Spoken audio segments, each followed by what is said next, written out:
तो बहुत सारे लोग हैं। सबसे पहले तो भाई आप फर्स्ट टाइम मेरे हमारे सेक्शन में आए हैं आप लोग, आप सभी लोगों के लिए जोरदार ताली होनी चाहिए। एक लेवल अच्छी तरह। मेरा नाम जयवीर सिंह है और मैं आगरा का रहने वाला हूँ। आगरा में मोस्टली लोग यहाँ पे आगरा के हैं, 50-60 लोगों को छोड़ करके मोस्टली आगरा के हैं। और आगरा के हैं तो आगरा की जगह के बारे में सब लोग जानते ही हैं। राजपुर चुमनी पर जनीनगर करके जगह पड़ती है, मैं वहां रहता था, अभी जयपुरिया में शिफ्ट हुआ हूँ। बट आगरा से 6-7 किलोमीटर दूरी मेरा गांव पड़ता है, बड़ा गांव। यहाँ बहुत सारे लोग मेरे गांव के आसपास के भी बैठे हैं, जैसे सब लोग पीछे लाइन में बैठे था, मेरे गांव के आसपास के लोग बैठे, सारे लोग जानते हैं। मैं आपको ये बताना चाहता हूँ एलडीपी क्यों लेना चाहिए, हमें सीरियस क्यों होना चाहिए, हमें गुस्सा क्यों नहीं होना चाहिए। जैसे कि आज मॉर्निंग हो रहे थे, हमारे पास भी गुस्सा था, मैं भी बहुत तेज गुस्से वाला था। एक बार मेरे बाबा ने कुछ बोल दिया, मैंने घर ही छोड़ दिया, इतना गुस्से वाला था। और ऐसा नहीं, मैं ही, यहाँ हर बेटा हुआ आदमी के अंदर गुस्सा होती है, कोई भी किसी से कम नहीं है, ये बात सही है कि नहीं। लेकिन धीरे धीरे करके समझ आई हमें गुस्सा क्यों नहीं होना है, हमें तेज बातें क्यों नहीं करनी है। तो अपने अंदर चेंज किया धीरे धीरे करके, और इतना चेंज कर लिया कि कोई कुछ कहता ठीक है जाने दो, ठीक है। और जब ठीक है जाने दो वाली बात आ जाती है तो सब कुछ धीरे धीरे ठीक होने लग जाता है। आया ना? यस। तो गांव से बिलोंग करता हूं, मेरे पापा किसान हैं, और किसान बोल सकते हैं लेकिन किसान है नहीं। मेरा मानना ऐसा है कि किसान वो होता है जिसके पास 10-50 बीघा खेत होता है, किसान वो होता है जिसके पास ट्यूबवेल होता है, किसान का बिजली का बिल माफ होता है, किसान का होता है, न कि मजदूर का। क्योंकि मजदूर के बाद न तो खेत होता है न बिजली का ट्यूबवेल होता है। तो हम किसान बोल सकते हैं क्योंकि भेज भेज पे खेत लेकर करते थे, बट किसान एक्चुअल नहीं है भाई। वो किसान जो केसीसी मिलती है किसको मिलती है बताइए? खेती वाले को। इसका मतलब वही किसान है। वो जिसके पास खेती नहीं है वो किसान नहीं है, वो मजदूर है, वो मजदूरी करता है, बेच पे पटाई पे खेत लेकर के मेहनत करता है। तो मेरा बचपन बहुत अच्छा बीता, इतना अच्छा बीता कि मैं आपको बताऊं तो आप भी कहोगे यार तभी तुम्हें थोड़ी सी परेशानी ज्यादा उठानी पड़ी। और ऐसा बोला जाता है किसी का बचपन अच्छा बीतता है तो किसी का बुढ़ापा अच्छा बीतता है ना? मेरा बचपन बहुत अच्छा बीता, बहुत अच्छा बीता। क्यों बीता? जब मैं 5 साल का था, मेरा छोटा भाई है, वो आई थिंक 3 साल का रहा हुआ, तब मेरी माँ खत्म हो गई। तो उसके बाद हमें हमारी दादी ने पाला पोसा बड़ा किया। तो जब माँ नहीं थी तो उसमें लाड प्यार के चक्कर में हमसे किसी ने कुछ कहा ही नहीं। पर बगैर माँ के हैं, इनकी माँ नहीं है और इनसे कुछ कहेंगे, बच्चों में तो कोई आदमी ये भी कह सकता है इनकी माँ नहीं इसलिए इनको डांट रहा है। और लाड प्यार की वजह से आज मैं आपको बता दूं मेरा भाई बिल्कुल भी पढ़ाई नहीं है। आज के युग में, आज के दौर में हम एक ऐसे परिवार से बिलोंग करते हैं, मेरा खुद का छोटा भाई आगरा में भगवान टॉकीज पे नहीं जा सकता अकेला। सोचो, भगवान टॉकीज एक जगह है, मोस्ट लोग जानते हैं, 10-20 किलोमीटर दूर, यानी कि शहर में आज भी वो जा नहीं सकता था। तो लाड प्यार में बच्चा बिगड़ ही जाते हैं, सही बात तो ये है। तो मैंने जीवन में कुछ नहीं किया, मैंने भी ज्यादा कुछ नहीं किया। इंटर कर लिया था, ग्रेजुएशन करने के लिए बीए में एडमिशन ले लिया था, और सेकंड ईयर आई थिंक थी बीए, शादी हो गई। तो फिर क्यों पढ़ता मैं? सच बता दूं आपको, क्योंकि मैं पढ़ाई इसलिए कर रहा था ताकि शादी हो जाए। तो शादी हो गई, बीए छोड़ दिया बीच में, बीए भी मैंने कंप्लीट नहीं किया। आज तो भगवान को धन्यवाद देता हूं कि भगवान उस दिन आपने भी सद्बुद्धि अच्छी दी कि बीए नहीं किया। काश होता मैं बीए कर लेता, अपनी नौकरी लग जाती तो मेरे को इतनी बड़ी अपॉर्चुनिटी शायद नहीं मिलती। आज मुझे ऐसा लगता है। मेरे साथ में बहुत सारे मेरे मित्र हैं जिन्होंने हाई स्कूल किया था, साथ में इंटर किया था, यूपी इंटर कॉलेज शमशाबाद से, कई सारे उसमें टीचर हैं। मैं उनको देखता हूं तो मुझे लगता है यार मैं ज्यादा बढ़िया हूं, मैं बच गया यार। मुझे ऐसा अंदर से फील होता है जब उनको देखता हूं तब। लेकिन पहले मुझे ऐसा लगता था कि यार सब कुछ गड़बड़ हो गया। तो घर वाले जब शादी हो गई, घर वाले बोले कुछ तो करेगा कि नहीं करेगा? भाई बिल्कुल करेंगे। तो मैंने कहा यार खेत में तो काम होता नहीं है, क्योंकि खेत में बाकी मैंने कभी काम नहीं किया था। मैंने बोला ना बचपन में मैंने कुछ नहीं किया। खेत में जैसे मजदूर काम करते थे तो उनको दोपहरी में पानी देने के लिए मैं साइकिल में पीछे कोई कुछ बोलते, बड़ा सा बर्तन आता था, उसको क्या बोलते हैं गाँव में? तमेड़ी यार। तो तमेड़ी में पानी भर के वहां तक पानी देने का मेरा काम रहता था, बाकी का मेरा कोई काम नहीं था। ये मेरा रॉब था गुरुजी। और धूप में बाहर निकलता नहीं था मैं, घर में से दिखता रहता धूप बहुत तेज पड़ रही है, इस वजह से थोड़ा सा रहा मामला। लेकिन फिर मुझे समझ में आया यार जीवन में कुछ तो करना पड़ेगा। शादी वादी भी हो गई, तो उस समय शादी से पहले थोड़ा मैं मेडिकल प्रैक्टिस एक हॉस्पिटल में चला गया। तो मिलने वाले थे एक डॉक्टर बीबी कुशवाहा, राजपूत सिंह जानते हैं, बच्चों के MBBS DCS child specialist doctor थे, उन्हीं का मैं रहा। उसके बाद उन्होंने बोला कि हफ्ते में एक दिन मैं बैठूंगा, बाकी डे आप संभाल लेना। तो ऐसे करके हमने भैया डॉक्टर बन गए, बगैर डिग्री वाले। कौन से वाले? बना डिग्री, जिनको आप बोलते हो झोला, यार बन गए भाई। अब बन गए, इंजेक्शन लगाना स्टार्ट। लेकिन दिमाग थोड़ा तेज तो था, जिनको भी दवा दें वो ठीक हो जाया करें, जिनको भी दवा दिया करें वो ठीक हो जाया करें। कोई बात नहीं भैया, सिस्टम चलता रहा, 2-4 साल गुजरे, लेकिन मजा नहीं आया। तब तक हमारे पापा के मिलने वाले थे DO, डब्ल्यू ऑफिस होते LIC के अंदर फतेहाबाद ब्रांच के, उनका नाम है BK पुरवार। वो कैसे करके संपर्क करके आ गए, बोले ये आदमी बहुत बढ़िया मिल गया, इसको एजेंट बना देते हैं। और वो जमाने में LIC एजेंसी लेने के लिए 3 महीने की ट्रेनिंग होती थी सर, और मैंने 3 महीने की ट्रेनिंग लिया और मैं एजेंट बन गया LIC में, फतेहाबाद ब्रांच से 26D फतेहाबाद ब्रांच। ये LIC के एजेंट है, बैठे वहाँ के 25-30 साल पुराने। BK पुरवार को भी जानते होंगे, है ना? हाँ ठीक है, बड़े हो। तो मैं बन गया एजेंट। जब फील्ड में गया तो वैसा फील्ड में गया तो बोला जाता है ना, जो बड़े बुजुर्ग लोगों की कहानी है वो गलत नहीं है, वो भी सारी सही है। बोला जाता है कि बड़ी मछली छोटी मछली को खा रही मार्केट में। तो ऐसे बड़े बड़े ऐसे एजेंट आप तो हमारे साथ हैं, लेकिन ऐसे बड़े बड़े एजेंटों ने मुझे वहां पे भी काम नहीं करने दिया, खा गए। और कैसे खा के मैं आपको बताना चाहता हूँ। यहाँ पे ऐसा नहीं ये अकेले एजेंट है, यहाँ और भी बहुत सारे एजेंट होंगे LIC। हम जहाँ भी किसी की भी पॉलिसी करने के लिए जा करें, उससे बात क्या करें, तो वो हमसे एक ही बात बोला करे कि भाई छूट कितनी दे रहे हो हमें। क्योंकि मोस्टली एजेंट पहले किस्त में, मैं आपको जानकारी दे दूं, जो भी कमीशन एक्चुअल कमीशन मिलने को होता है फर्स्ट ईयर में ही मिलने को होता है। अकॉर्डिंग पॉलिसी 25 से 30-35% तक कमीशन मिलता है फर्स्ट किस्त में। उसमें वो मांग रहे छूट, क्या मैं छूट कितनी दे रहे हो? कोई 50% बोला करे, तो कोई इतना महान भाव अच्छा हुआ करे, बोला करे पहले किताब भर दो, तो हम भरते हैं। तो भाई हमने क्या, चलो ठीक है एजेंसी चलानी है, 12 पॉलिसी साल में देनी है, एक काम तो पूरा करना ही करना। उन्होंने भी सपने दिखा दिए कि तू हवाई जहाज में बैठ के विदेश जाएगा, तू बढ़िया घर खरीदेगा। वो हवाई जहाज में बैठने के चक्कर में साल में LIC में लग गया। अब जब पॉलिसी करने के लिए जाएगा तो 50% छूट मांगे। मैंने दिमाग में एक बार 2 बार विचार आया, और 10,000 की कोई किस्त है, 5,000 मेरे को कमीशन बनना है, बट वो जो पहली बार ये ले लेगा मेरे से, तो मेरे को मिला क्या? लेकिन इनको मिल जाता था, क्योंकि बड़े एजेंट थे। इनको क्या होता था, कुछ चीजों में रिवार्ड मिल जाता था। ये क्लब में आ जाते थे, जो क्लब होता है, कुछ रिवार्ड जीत जाते थे। इनको लगता है चलो कुछ नहीं है, साला कम से कम क्लब मेंबर तो बनी जाएंगे, कुछ हमको तो फायदा हो रहा है। लेकिन नए एजेंट को फायदा नहीं होता था। तो मैंने कहा यार यहाँ अपनी दाल तो निकलेगी। फिर मैंने देखा मुड़ के कि मैं उनको देखूं जो 15-15 साल से 20-20 साल से, भाई यार देख लो यार सेट है, तो ये बात थोड़ी सी अच्छी नहीं आ रही आवाज।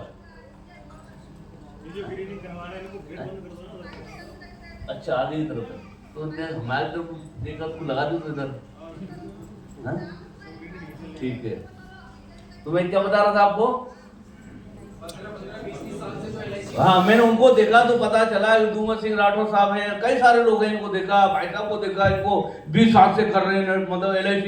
लेकिन पता चला पहले राजदूत मोटरसाइकिल हुआ करती थी, उसका राजदूत से आगे स्प्लेंडर पे, और एक आध 2 लोग आगे ऑल्टो कार में। लेकिन मैंने बढ़िया बड़ी बड़ी कारों में तो मैंने देखा नहीं किसी को। मैंने कहा भाड़ में जाए LIC, मैंने छोड़ दिया। हाँ बिल्कुल मैं सच है, देखो ये सच है, 100% फैक्ट है। उसके बाद मैंने कहा यहाँ पे जिंदगी बनने वाली है नहीं। उन्होंने भैया जब हमसे बड़ी मीटिंग कर रहा हूँ उधर जाओ ना सर यार खड़े होकर के, ठीक है। तो मैंने देखा यहाँ पे कुछ बड़ा होने वाला है नहीं दुबे साहब, तो मैंने उसको छोड़ दिया। जो भी थोड़ी बहुत पॉलिसी हो गई अपने DO के हवाले कर दिया और उस काम को छोड़ दिया। लेकिन मैं फिराक में था, कुछ तो होगा, कुछ तो मिले। फिर साहब मिली हमें एक इंडस्ट्री जिसका नाम है डार्क सैली इंडस्ट्री। और ये बात की आज की बात नहीं है, ये बात है 2005 या 6 की बात है, 2005 की बात है। तो 2005 में जाकर ये इंडस्ट्री हमें मिली। और उस समय उस कंपनी में क्या पूरे देश के अंदर एक आदि कोई लीडर था जिनके वो कार हुआ करती थी। एक आदमी था आगरा का, बड़ा लीडर था, जिसका पूरे देश में नाम है, उसमें इंडिका कार थी।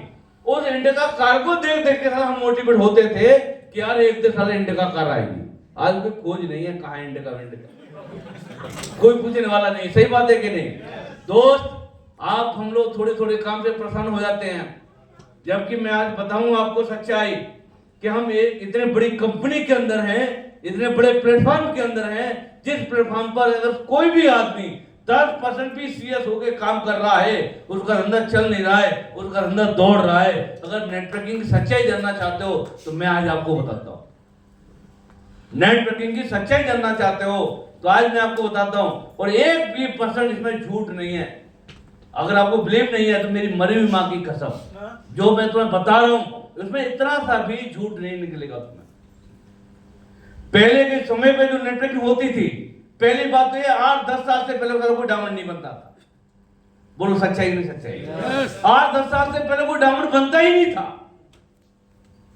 और डायमंड बनता भी था तो उसके पास ज्यादा से ज्यादा पैसा आते थे डायमंड बनने पे, तो 17 लाख या 22 लाख, इससे ज्यादा आते ही नहीं थे।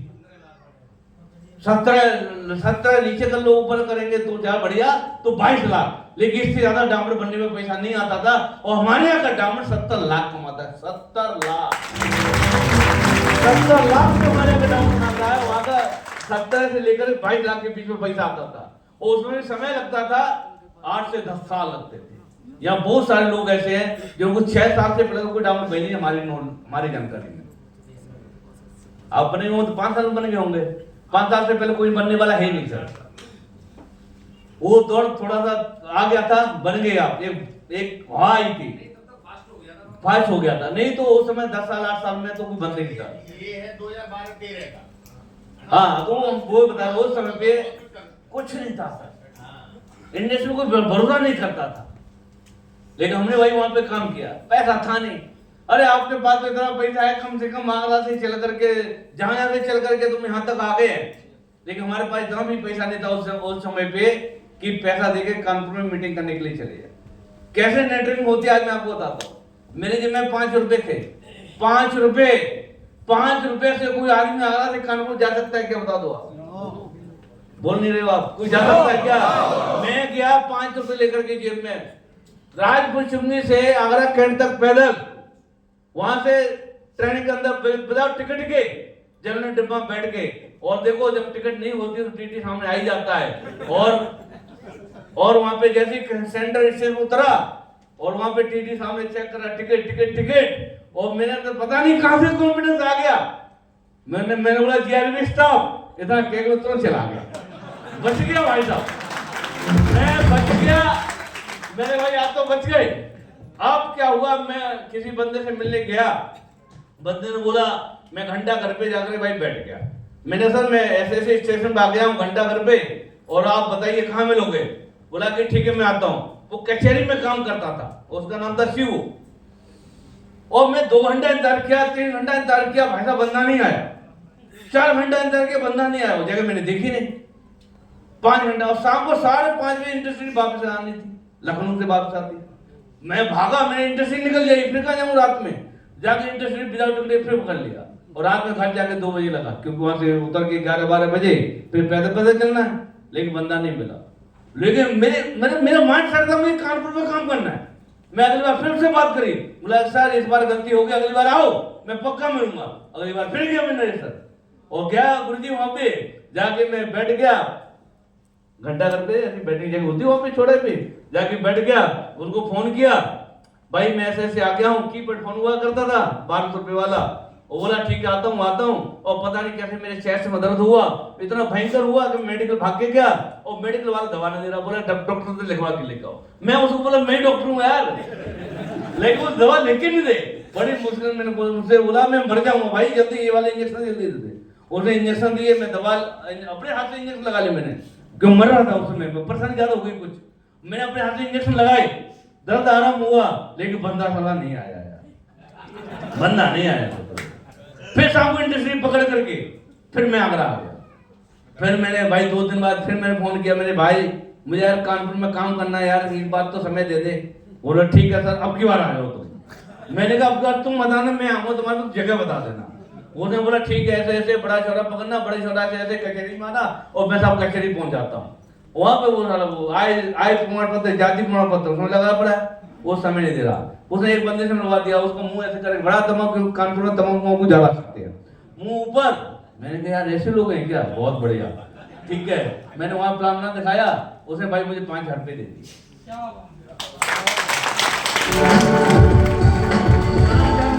भाई साहब उस दिन मैंने जंग जीती। आज तुम्हारा 10,000 20 से 50,000 अच्छा खाता उतना बिलीव नहीं आता है। उसने जैसे 5,000 रुपये दिया तो मुझे पूरी कचहरी कानपुर के उसमें 10,000 वकील थे, मुझे लगा सारे मेरे एसोसिएट है। और फिर मैंने वहां पे जाना स्टार्ट किया, बगैर पैसे के जाना स्टार्ट किया। फिर उन्होंने एक मुझे बैंक के मैनेजर से मिलवाया, एसबीआई बैंक के मैनेजर से।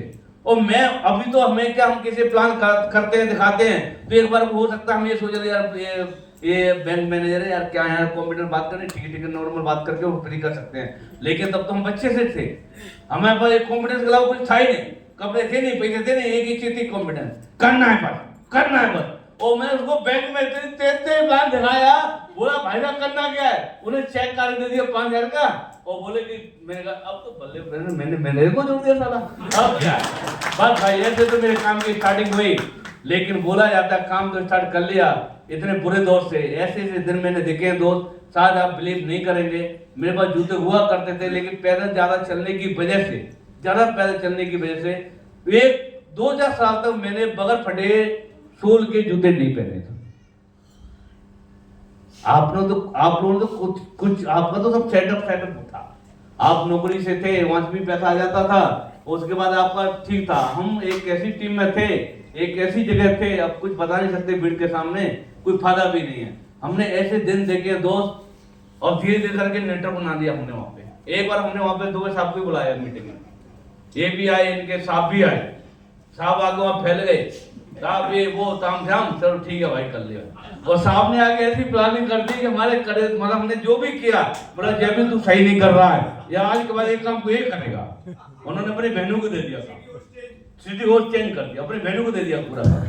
हमने कहा यार ये ठीक है, हमने कहा ठीक है कोई बात नहीं, फिर भी हमने थोड़ा सा, लेकिन मैं शॉर्ट बताऊं आपको, हमने ऐसे दिन देखे दोस्त, लाइफ स्थिति ऐसी बनी कि वहां 2-4-5 साल काम करने के बाद, 2-4-5 साल काम करने के बाद, जो आप लोग कहते हो ना आज कि जयवीर तुम थकते क्यों नहीं हो, इतनी मेहनत कैसे करते हो, तुम्हारे किसी का फोन क्यों उठाते हो। हमारे बहुत सारे ऐसे लीडर जो एक बार फोन नहीं उठाते हैं मेरे सर, लेकिन आज तक का कभी ऐसा हुआ नहीं कि मैं किसी लीडर का फोन नहीं उठा। हाँ अभी क्या कभी किसी का लेट हो सकता है, पता नहीं चला तो, अब जैसे हम मीटिंग कर रहे हैं, मीटिंग ज्यादा होती है, फोन साइलेंट पे, किसी का आ रहा हो तो नहीं उठ पाएगा, नहीं तो ऐसा होता नहीं है। हम हमें थके हुए, हमें आज भी अपनी औकात पता है कि कैसे कैसे हम यहाँ तक पहुंचे हैं, और जिनको अपनी औकात पता होती है ना सर, तो कभी किसी का गलत करने की सोच नहीं सकता। तो कहानी ऐसे करके बहुत विचित्र हुई है। मैं आपको बता दूं, कहानी वहां के बाद बिगड़ती चली गई, city host change, team change, और उसके बाद मामला धीरे धीरे करके बिगड़ता चला गया। ऐसे ऐसे दिन आए हमारी जिंदगी में, जूते तो खैर थे ही नहीं, मोजे तो थे ही नहीं, सारा 2 वक्त की रोटी खाते थे वो भी बंद हो गई। मैं भगवान कसम, मरी माँ की कसम, मेरे घर में 2-2 दिन खाना नहीं बना, मेरे बच्चे भूखे रहो या हम लोग भूखे रहो, हमको 2-2 दिन तक। जिनके छोटे छोटे बच्चे भूखे रो रहे हो, उनकी आत्मा कैसी पड़ेगी। और जिस बंदे की वजह से काम खराब हुआ हो, उसको तो बर्बाद होना तय है, चाहे मैं ही क्यों ना हूं। अगर आज मेरी वजह से किसी का इतना बड़ा नुकसान हो जा रहा है कि उसके घर में रोटी बनना भी बंद हो जा रही है, तो मेरा बर्बाद होना तय है, कोई दुनिया की ताकत मेरे को बचा नहीं सकती। सहमत है नहीं सहमत है। और आज मैं आपको बता दूं, उनकी गाड़ी में बैठ के, उनके पास उस समय गाड़ी हुआ करती थी, गाड़ी में बैठ के हमने बोला उनको, सर जीवन में अगर तुम इस सही और गलत के बीच में नहीं बोलोगे, जीवन में तुम्हारी सफलता, बड़ी सफलता तुम्हें जीवन में मिलेगी नहीं। और कैंपिंग वैम्पिंग की बात करते हो ना, ये तो भूल ही जाना जीवन में। और आज जो स्थिति मेरी उस समय में थी, आज वो टॉप पे लाखों का नेटवर्क बनाने के बावजूद भी आज उनकी स्थिति वही है जो मेरी उस समय पे थी। इसे बोला जाता है भगवान क्या देर है अंधेर नहीं। और कोई ना कोई तो पावर है यार, कोई तो कुछ है जो शक्ति को, दुनिया को चला रही है। समझ आ रहा है कि नहीं आ रहा है। और मैं ही ऐसा नहीं है, बहुत सारे ऐसे लोग हैं जिनके साथ गलत हुआ। तो भाई आज जब हम परचून दुकान पे गया, मेरे भाई 2 दिन से घर में खाना नहीं बना, कुछ आटा उठा देते। परचून दुकान वाला कितना भला आदमी, बोला कि आटा उधार नहीं देता, चावल ले जा। हमने कहा भाई ज्यादा चावल ले लेंगे तो पैसा कहाँ से देंगे, तो तू एक काम कर, आधा किलो चावल दे दे। और तुम्हें एक सच बात बताऊं आपको, अभी मेरी आवाज क्या लड़खड़ा रही है, क्यों लड़खड़ा रही पता है, मैं बोल नहीं पा रहा आपसे। सच्चाई ये है कि मेरी मैडम ने वो चावल ना आधा किलो 3 दिन चलाए, तेज मिर्च डाल करके। क्यों तेज मिर्च डाल के, तेज नमक डाल के क्या हुआ, बच्चे पानी ज्यादा पिएंगे, खाएंगे कम। ऐसे दिन से हमने निकल के आए हैं, तब जाके डायरेक्ट ट्रेनिंग करते हैं। आप तो लकी हो यार, आप तो भाग्यशाली हो। आपकी जिंदगी में तो सब कुछ बढ़िया बढ़िया आज की तारीख में सब कुछ बदल गया है। आज आपके पास पैसा है, गाड़ी है, घोड़ा है, सब कुछ आपके पास, आपके पास बाइक है आपके पास। ऐसा नहीं है कि आपके घर में ऐसी जो स्थिति में बताऊं ऐसी नहीं है। और ऐसी स्थिति वाला आदमी अगर आज यहाँ पहुंच सकता है तो सोचो। लेकिन बोलते बहुत से लोग मेरा कॉमन करवाते हैं कि जय सिंह इतने गरीब थे, हमारे लोग गलत काम क्या करते थे, ये भी बहुत ज्यादा गरीब उठा के लेके आ जाते हैं। मतलब जय भी सब बन सकते हैं तो ये भी बन जाएगा। भैया जय भी सब की सोच में और उस आदमी की गरीबी की सोच में एक अंतर है। मैं किसी प्लेटफॉर्म की वजह से मैं गरीब बना, पहले मैं इतना गरीब तो था ही नहीं। और मैं जिद्दी था, मैं चाहता तो गांव लौट के चला जाता, गांव का आदमी कभी भूखा नहीं मरता। लेकिन मैं जिद की वजह से मैं गांव लौट के नहीं गया कि मेरे चाचा, मेरे बराबर के चाचा है, उसने बोला तू जीवन में कुछ नहीं कर पाएगा। मैंने आज तक जो भी किया है उसी चाचा के लिए किया है कि तू यही करके दिखाना है चाचा, तो यही करके दिखाना है। मैं अपने लिए कुछ नहीं किया, लेकिन आज भगवान की आशीर्वाद से आज मैं भगवान को धन्यवाद देता हूँ कि भाई कहीं से भी ऐसा कोई मौका मिलता है, हमें पता चलता है कि बंदा परेशान है, भाई जितना हो सकता है उतनी अपनी मदद करता है। लेकिन आज सब कुछ बढ़िया, थोड़े से समय में 7.5 साल के अंदर सब कुछ बदल गया। और इतना बदल गया है कि अगर हम आपको बताएंगे तो शायद आप बिलीव नहीं कर पाएंगे। आज मैं बताता हूँ आपको कितना बदल गया। तो उस दौर से हमने बिजनेस को स्टार्ट किया। आप सोच सकते हैं, मैं पहली बार इस कंपनी में जब आया था, मैं इस कंपनी बताता हूँ आपको, जब मैं आया था 7.5 साल पहले, तो उस समय पे मेरे पास जिसके पास खाने को नहीं था, वो कंपनी में आईडी कैसे लगाया बताइए आप। ये आप जाओ ना भाई, बहुत डिस्टर्बेंस हो रहा है। पहली बार इस मीटिंग में डिस्टर्बेंस हो रहा है, इन्होंने पकड़े लेगा आवाज। हाँ तुम बात इसमें बैठ जाओ, मुझे पता तुम्हें गुस्सा आ रही है, बैठ जाओ। तो जब मैंने इस बिजनेस को मैंने स्टार्ट किया था, मैं सच बता रहा हूँ दोस्त, मेरे पास पैसा तो था नहीं। मैं हरिंदर सर दोनों गुरुजी से मुलाकात होती है सोशल मीडिया पे, इन्होंने बोला कि ऐसे ऐसे काम है, इन्होंने कुछ 1 लाख का कुछ चेक वगैरह दिखाया। हमने कहा बंदा तो झूठ बोल रहा है क्या, लेकिन हम बैठे हैं खाली भी, तो एक काम करें इसे मिल लिया जाए। उसी कंपनी में हरिंदर सर भी थे, तो हमारे कानपुर में बैंगलोर में हमारी मुलाकात हो गई, तो हमारे संपर्क बन गए थे। तो सर बोले जबी जी ऐसी ऐसी बातें, एक आदमी बोलता है कि यहाँ से महीने का 2 लाख भी आ सकता है। मैंने कहा आज तक किसी का आया है क्या, तो इनका आएगा। हमें तो भाई पता था कि किसी का पैसा आता नहीं, उधर इधर तो बहुत आता है, उधर की बात होता है। तो बोले कि फिर मिलने एक बार, मैं चलो ठीक है मुलाकात करते हैं। हरिंदर को उस समय हार्ट की समस्या थी थोड़ी सी, तो हमारे आगरा में राजनीति में डॉक्टर रोहन सिंह एलोपैथी उसके होम्योपैथी के सीएमओ रहे, वो सीएमओ थे लखनऊ में। मैं जो उनको दिखवाता हूँ आपको, उनसे मिलवाने के लिए मैं लखनऊ लेके गया हरिंदर को, और वहीं पे हमने कहा मीटिंग कर लेंगे। सर आए, अभी तो हेयर स्टाइल वगैरह चेंज है, पहले तो बहुत छोटे छोटे बाल, लंबा सा लड़का एकदम बढ़िया, चारों रिंग मिल पूरी उंगली में बढ़िया, लैपटॉप देखा मैं को, मैंने कहा बंदे में दम तो है, कुछ तो है बंदे के पास। उन्हें 2-4 बातें करी कि विक्रांत हमारे यहाँ के आगरा 2000 लीटर के नाम लिए, मेरे बंदा सही है। उन्हें प्लान दिखाया, प्लान में हमने प्रोडक्ट समझ में नहीं आया कोई समय, उन्होंने जैसे ही बोला कि फर्स्ट लेवल 2500, सेकंड लेवल हुआ तो इतने हजार, तो छठवां लेवल जैसे होता है 1.5 लाख मिलेगा, तुम्हारा खर्चा पड़ जाएगा। लेकिन वहां पे तो 1000 रुपया आता था बानरी का, यहाँ पे बानरी के अलावा भी बोनस आ रहा है 1.5 लाख, 2.5 लाख, 10 लाख। हमने बोला ऐसा पैसा आता है क्या, बोला 100% आता है। मैंने भाई काम करना चाहिए। हरिंदर बोले जय भी जी क्या करना करते हैं। तो हरिंदर ने क्या किया, हरिंदर तो मुझसे भी भाई, मैं तो कुछ नहीं उनके सामने, वो तो तेज भी हैं, उन्हें निकाल के तुरंत अपना आधार कार्ड दे दिया। ठीक है, वहीं उनके पास एंड्रॉइड फोन था, उन्होंने आधार कार्ड वहां पे निकाल के दे दिया। मैंने कहा मैं अपना आधार कार्ड सर आपको भेजूंगा घर जाकर, क्योंकि मेरे पास आधार कार्ड है ही नहीं। और मैंने साहब आगरा से आकर के भेजा। इसलिए बता रहा हूँ, अभी भी सीरियस हो जाओ, 1 घंटे का अंतर था, 3 घंटे का, वहां से आने में 3 घंटे का 3.5 घंटा लगा, और 3.5 घंटे का अंतर आज 3.5 करोड़ का अंतर है। अभी 3.5 करोड़ का अंतर है। आने वाले समय में ये अंतर 30 करोड़ में भी कन्वर्ट हो जाएगा। करते हैं तब समझ आता है, जब तक नहीं करते तब तक समझ में नहीं आता है। तो साहब उन्होंने बताया बोनस इनकम बताई, बोनस इनकम को लेकर हम प्रभावित हुए। अब मन था कि काम करना है। मैंने सबको फोन किया, मैंने कि सर ऐसी बात है कि आप एक काम करो, मेरी आईडी लगा दो, आप पैसा दे दो मेरी आईडी के लिए, मेरे पास पैसा है नहीं। उन्होंने एक बात बोली, जयबी जी आप सफल होना चाहते हैं कि फेल होना चाहते हैं? मैंने सफल होना चाहता हूं। तो कहीं से भी कर, कुछ भी कर, पैसा तू लगा, मैं तेरा पैसा लगा दूंगा तो गारंटी तेरा धंधा नहीं चलेगा। उन्हें ऐसे करके मुझे समझा दिया, समझे कोई पैसा दिया नहीं। अब मैंने के पैसे जोड़ के कोई पैसा देने वाला था नहीं, क्योंकि किसी 3,000 ले लिए, किसी 2,000 ले लिए, किसी का लेकर वापस किया नहीं। समझ आ रहा है कि नहीं आ रहा है? किसी का लेकर के भाई साहब मैंने वापस नहीं किया। सोचो कितना बढ़िया आदमी था, करता खाते।